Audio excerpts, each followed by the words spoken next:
Sekarang ada kabar baik lagi dari salah satu pemain asingnya Persib Bandung ini, Frans Putros, yang kita memang udah tahu ya dia dipanggil masuk ke dalam daftar skuad timnas Irak untuk Piala Dunia 2026. Dan katanya nih Persib Bandung bisa kecipratan duit juga nih gara-gara Frans Putros main di Piala Dunia 2026, Van. Iya, ada kebijakan FIFA tuh kalau pemainnya diambil untuk kegiatan Piala Dunia FIFA Matchday itu ada bayarannya untuk pihak klub, karena kan yang gaji pemain kan klub. Kalau timnas dipanggil kan timnas nggak bayar apapun kan ya. Jadi ya itu, jadi dikasih kompensasi lah ibarat kata dari pihak FIFA untuk klub yang pemainnya dipanggil. Semakin banyak pemain yang dipanggil semakin untung kan. Jadi memang kebijakan FIFA ini kan memang pemain-pemain ini harus mendapat menit bermain di klubnya, dan inilah yang diapresiasi oleh FIFA dengan memberikan dana ya Van ya, untuk klub yang pemainnya dipanggil untuk membela timnas negara masing-masing di Piala Dunia 2026, dan kabarnya jumlahnya nggak main-main ya Van. Iya besar ya. Kalau dari menurut laporan dari Transfer Market itu sekira 190 juta per hari. Jadi hitungannya ini adalah gimana Van? Kalau ada per harinya Van? Iya, itu per hari mengikuti kompetisi. Yaitu kalau dia main datangnya nih, dia Juni kan, datang. Main kan paling nggak ada 3 laga yang akan dimainkan di fase grup ya. Iya, 2 minggu. Kalau lolos lagi dapat duit, itu hitungnya per hari. Main atau tidak main ya, karena itu. Bukan per pertandingan ya. Bukan per pertandingan, jadi per hari.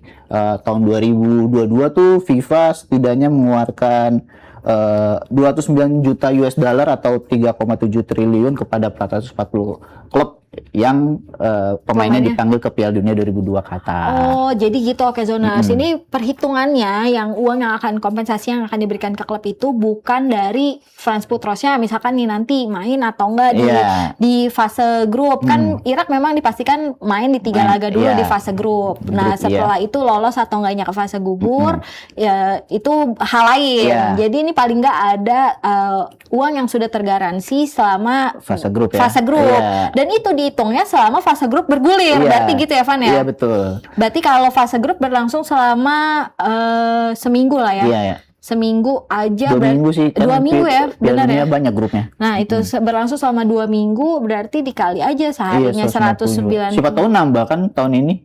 Itu. Karena besarannya memang belum diumumkan secara resmi oleh FIFA ya. Biasanya setelah turnamen baru diumumkan. Betul. Ini nama programnya adalah Club Benefits Program atau CBP. Ini potensi uangnya sebesar 11.000 US dollar atau setara 180 juta per hari selama sang pemain bertugas ya kan.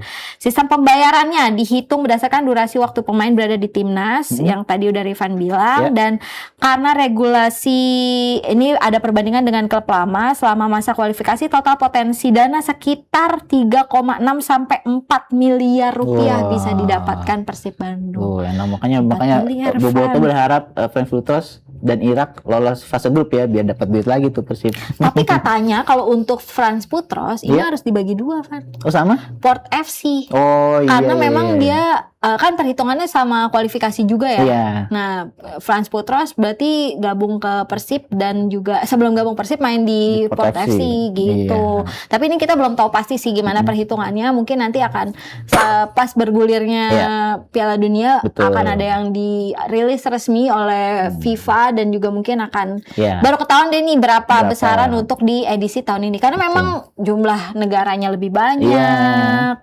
Terus pemainnya juga pasti akan lebih banyak. Pertandingan lebih banyak. Ya 3 negara kan, Amerika, Meksiko, dan Kanada. Tuan rumahnya ya. Dan di tahun ini juga negara terbanyak dengan 48 negara ya. Iya.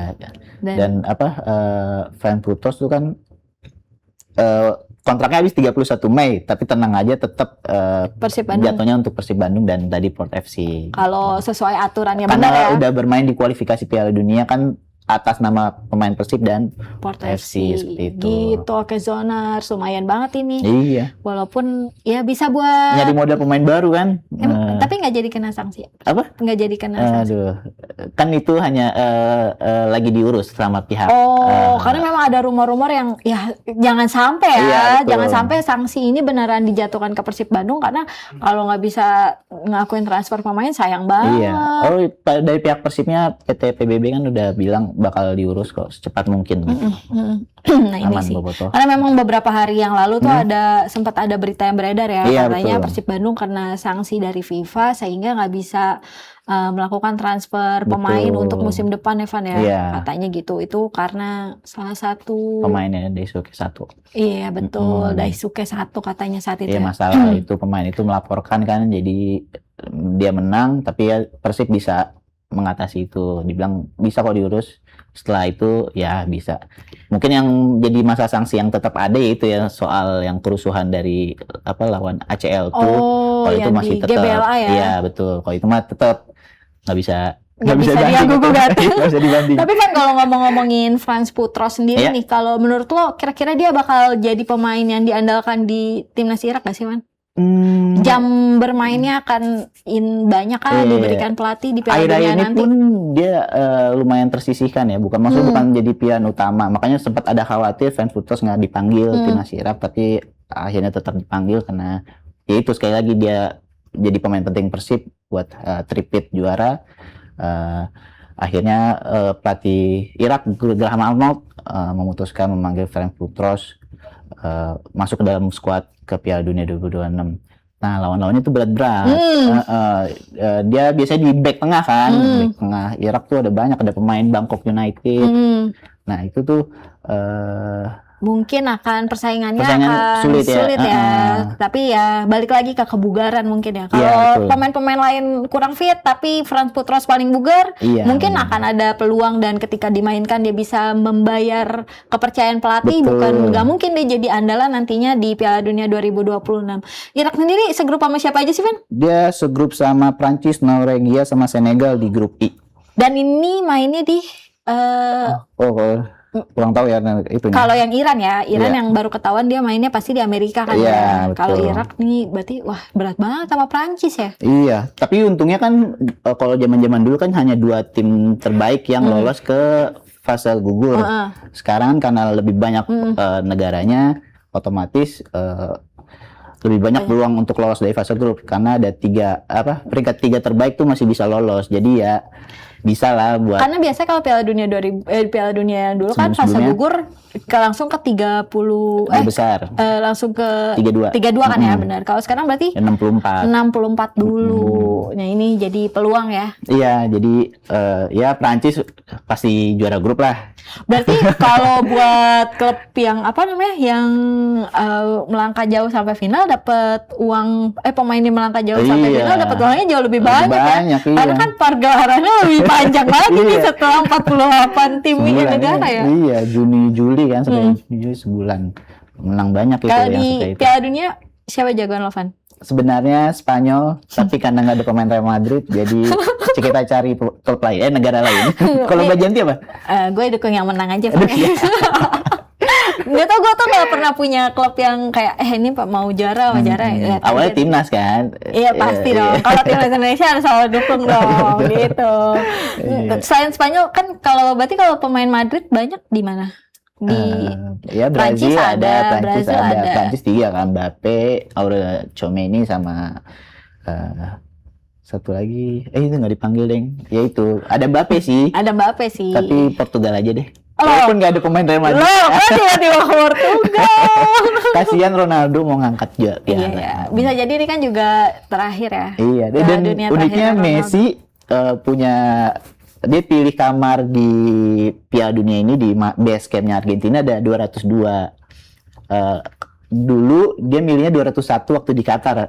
Isunya 2 tambah 1 3. Wah, trofi Argentina yang ketiga. Dan benar. Benar. Nah, sekarang 202. 2 tambah 2 4 biar trofi Argentina yang cocok keempat. logi. Iya. Bisa. Itu tuh. Soalnya yang diliatin video Argentina cuma kamar Messi doang 202. Wah, itu kayak jadi Kalau Ronaldo ada pilih 1-0 kali kalau 0-1 karena trofi pertama Portugal gitu yang jadi trofi pertama. Oh, ada cocok lagi gitu juga ternyata ya. Ada bumbu-bumbu yang menarik kalau Piala Dunia. Memang kalau Piala Dunia belum nanti nih yang apa? Tebak-tebakan ya. Iya, hewan apa lagi ya? Prediksi gurita, prediksi apa ya kan? Ini menarik sih dan ini akan bergulir mulai 11 Juni nanti. Iya. Nah, tapi sebelum bergulir ke Piala Dunia harus nonton timnas dulu kayak. Iya, betul. Yang main di tanggal 5 dan 9 di SUGBK ya, Van. Iya. Nah, ini lawan pertamanya adalah timnas Oman dan kemudian akan melawan timnas Mozambik. Kalau Oman memang udah sering ya, Van, ngelawan Oman ya. Terakhir kemana? Beberapa kayaknya belum lama ya. Dan memang kalau bersama negara Timur Tengah kan ada pertemuan dari Piala Asia, terus kualifikasi Piala Dunia. Jadi mungkin ya secara permainan lebih mengenal dan juga mungkin ya ada peluang lah untuk menang. Dan mungkin, sebagai persiapan Jerman menghadapi Piala Asia 2027 kan. Jadi butuh lawan-lawan dari Asia. Kan banyak yang bilang lawan Eropa dong, bla bla bla bla gitu kan. Tapi kan Jerman butuhnya lagu uji coba ini untuk persiapan Piala Asia ya. Jadi ya butuhnya ya itu tim-tim timur, apalagi Timur Tengah kan kita agak sulit-sulit ya. Betul. Jadi Oman nih bisa jadi lawan yang menggambarkan lah gimana skuad yang akan dibutuhkan oleh John Hartman nantinya ketika main di Piala Asia dan ketemu sama tim dari Timur Tengah ya, Van ya. Betul. Dan ini yang menarik adalah tiba-tiba lawan Mozambik. Iya. Ini tuh pertemuan pertama atau enggak, Van, kalau lawan Mozambik? Pertemuan pertama ya. Pertama ya. Iya. Jadi alasan ini Mozambik juga mungkin karena itu unik ya. Dia dari kecepatannya terkenal. Kita juga berapa kali kerepotan buat lawan tim-tim yang bermain cepat gitu. Jadi ya mungkin ini salah satu cara George Hartman buat mengatasi itu. Dia juga George Hartman pernah bilang kan waktu itu di wawancara yang di Stadion Madia. Awal training camp itu kan kebanyakan pemain liga domestik. Dia bilang tuh ternyata agak sulit ya untuk melatih liga domestik ya. Mungkin dari awal lagi beda dengan pemain diaspora yang pengalaman Eropanya bagus. Jadi itu dia butuh waktu buat ningkatin kualitas timnas. Dia bilang dia udah pernah melatih Alphonso Davies, itu Jonathan David. Dia bilang ya levelnya berbeda, makanya dia bilang butuh waktu lah gitu untuk ngeracik timnas Indonesia. Dan John Hartman juga membuktikan kalau dia nggak cuma mikirin timnas Indonesia di saat ini dengan skuad-skuad senior yang udah jadi pemain andalan, tetapi juga timnas Indonesia untuk di masa mendatang. Karena targetnya adalah meloloskan timnas Indonesia ke Piala Dunia 2030 ya. Ya 2030 gitu. Ya semoga aja bisa jadi jadi kenyataan. Apalagi ada rumor mau naturalisasi pemain baru lagi ya. Udah ikut latihan malah. Luke Vickery ya? Iya, ada dua, Luke Vickery sama Baker ya. Tapi ini bukan saudaranya Matthew Baker ya. Bukan. Ini ada Baker lainnya yang walaupun dari sama-sama di Australia. Betul, tapi memang nih kalau yang Baker satu ini punya darah keturunan Amerika juga ya kalau nggak salah. Dan dia main di Amerika. Kalau Matthew Baker masih di Liga Universitas ya. Kalau Matthew Baker dia main di Liga Australia Melbourne gitu, City. Di Melbourne City. Dan ini mungkin yang jadi pertimbangannya John Hartman meskipun 17 tahun tapi udah main di klub bukan di level universitas. Ya kan? Betul. Dan Luke Vickery dan Baker ini dia main di maksudnya lini depan, lini yang sangat dibutuhkan oleh George Hartman. Beberapa kali dia udah bilang kalau kebutuhan timnas ini ya di lini serang ya. Maksudnya belakang udah kuat banget, udah mewah, tengah juga bagus. Nah, lini depan ini jadi PR utama George Hartman, gimana caranya lini depan Indonesia bisa tajam, ya itu salah satu caranya dengan menaturalisasi pemain-pemain depan. Nah, gitu. itu memang masih selalu jadi masalah ya, di lini depan ini ya. Semoga karena memang yang diandalkan juga oleh Romeni, lalu Ragnar Oratmangun. Terus kalau Mauro Zilstra juga sejauh ini belum tampil maksimal gitu. Rafael Strijk yang dulu menjadi andalan di zaman Sintayong aja sekarang kesulitan untuk masuk. Sekedar dipanggil aja mungkin udah jarang gitu. Jadi ya itu persaingannya keras. Betul. Ini mungkin ada opsi lain setelah datangnya Marcelino Ferdinand. Ya, sebelumnya kan di FIFA bukan FIFA Matchday apa yang di Maret sebutannya? FIFA Nation. Iya itu di Maret. dia bilang dia menunggu kedatangan Marcelino Ferdinand karena dia yakin Marcelino Ferdinand bisa jadi pembeda gitu. Sama satunya Emiliano Jonathans. Nah, Emiliano Jonathans masih cedera, tapi Marcelino udah membaik, akhirnya dipanggil. Malah dia baru kemarin muji Marcelino, katanya dia ini pemain yang menarik gitu. Malah bisa jadi potensi starter. Wah, memang Marcelino ketika lawan Arab Saudi aja dia cetak brace dan akhirnya melakukan selebrasi ikonik ya. Nah itu, dan sekarang Arab Saudinya lolos ke Piala Dunia. Ini jadi menarik ini. Nah Van, kalau ngomongin dari skuad Oman, rival-rival yang harus dihadapi nih, ada salah satunya adalah Muhammad Al-Ghassani. Ini katanya striker ganasnya timnas Oman dan juga rekan Pratama Arhan di Bangkok United. Iya. Dia berarti udah kenal permainan Asia Tenggara ini ya. Betul, udah paham lah kualitas Asia Tenggara. Mungkin udah bincang-bincang ke Arhan apa timnas. Dan mungkin pemain Indonesia juga bincang-bincang ke Arhan. Si Rizky Ridho. Han nih gimana Han gitu. Kasih tahu dong permainan Al-Ghassani. Nah, karena striker pasti akan ketemunya sama bek kan untuk dihalang kan. Betul. Mungkin Rizky Ridho akan nanya-nanya ya ke Arhan. Bisa jadi Arhan membocorkan. Nah ini Arhannya sayangnya juga nggak dipanggil Evan ya? Iya, dia masih itu ya, kondisinya masih belum bugar, jadi ya sama kayak Asnawi juga gitu, habis operasi. Nah, ini kalau ngomongin Muhsen Saleh Abdullah Ali Al-Ghassani ini, dia lahir 27 Maret 1997. Dia punya postur tinggi lumayan nih Pak, 184 cm. Tinggi, dan berposisi sebagai penyerang tengah, namun fleksibel bermain sebagai sayap kiri maupun kanan. Dia memulai karir profesionalnya bersama Al Suwaik pada 2015, terus mencetak 23 gol dalam 76 laga di Oman Professional League. Catatan ini langsung menarik perhatian klub luar negeri. Lalu pada 2020 dia hijrah ke Sepahan di klub raksasa Iran ya Van ya. Terus dia melanjutkan petualangannya ke Al Saab. Dia masih balik lagi akhirnya dia ke Oman dan ini jadi periode paling produktif dalam karirnya karena dia meraih 8 gelar juara termasuk 2 kali Oman Professional League, 2 kali Sultan Cup, serta trofi AFC Champions League 2. Wah, pada 2022. Betul. Banyak ya. Kipra Gemilang ini mengantarkannya ke Thailand, bergabung dengan Bangkok United sejak 2026. Dia jadi rekannya Pratama Arhan di Bangkok United. Di sana dia pakai nomor punggung 16 dan langsung menunjukkan kualitasnya di musim ini 2025-2026. Dia cetak 4 gol dan 3 assist dengan rata-rata rating Footmob-nya 6,89. Ini termasuk tinggi ya, Van ya? Tinggi ya, tapi sayangnya Bangkok United kalah bersih sama Buriram United. Ada Sandy Walsh yang treble winner ya? Treble winner, semua liga domestik, Asia dia dihajar sama. Dan ngomong-ngomong Sandy Walsh, Van, ada kabar bahagia yang disampaikan Sandy Walsh kemarin di Instagramnya soal kehamilan istrinya ya. Dan itu lucu banget cara dia nyampeinnya. Sama istrinya ya? Padahal memang udah hamil dan udah tahu kandungannya juga kayaknya udah lumayan besar ya.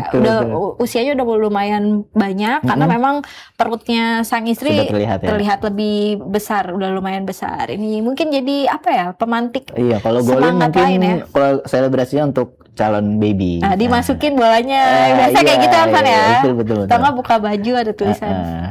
Kayak siapa love? Aduh. Kayak dejavu ya. AFF kan itu. Ya mungkin bisa sablonnya di mana Van? Han gitu. Van apa Han? Han. Lu pernah gitu juga Van? Ya mungkin kan sablonnya di mana Han gitu. Mau selebrasi nih. Selebrasi nih kalau gol nanti gitu. Sama back sayap kan. Dan kabar baiknya juga Sandy Walsh bisa dipanggil untuk membela timnas Indonesia di Piala AFF ya? Iya betul, karena ya itu otomatis Liga Thailand juga sudah usai, seperti Super League juga, jadi bisa dipanggil buat AFF. Kalau prediksi lo buat lawan Oman, kira-kira Indonesia bisa menang atau mungkin kesulitan hingga akhirnya imbang atau akhirnya kalah, Pan? Karena bermain di SUGBK, yakin menang sih. Berapa? Tipis kah? Tipis mungkin ya 1-0 cukup. Tapi yang masalah itu JIZ kan absen, jadi otomatis di belakang mungkin ada perombakan, perubahan. Kira-kira siapa Van? Kalau misalkan perubahan apa yang akan dilakukan oleh John Hetman di lini belakang? Kalau kapten kan udah tahu nih kita dikasih ke Rizky Ridho. Dibilangnya juga itu voting ya, jadi bukan keputusan John Hetman. Jadi dia menyerahkan ke pemain voting siapa. yang terpilih akhirnya Rizky Ridho. Karena mungkin takut kali ya. Kenapa tuh? Ada masalah kapten perkaptenan kan sebelumnya kan. Waduh. Oh iya. Rame banget itu kan. Zaman-zaman dulu. Iya, yang sampai sekarang bahkan pemainnya udah pada klarifikasi tapi masih rame aja. Masih hangat terus juga dibahas. Karena petinggi-petingginya ikutan ngobrol. Oh, berarti Johanman ngikutin berita di Indonesia ya. Jadi daripada masalah udah kasih pemain aja. Iya benar, kasih pemain aja deh. Jangan gua nentuin deh gitu. Gak sempet baca? Dengerin aja, klik icon text to speech di okezone.com.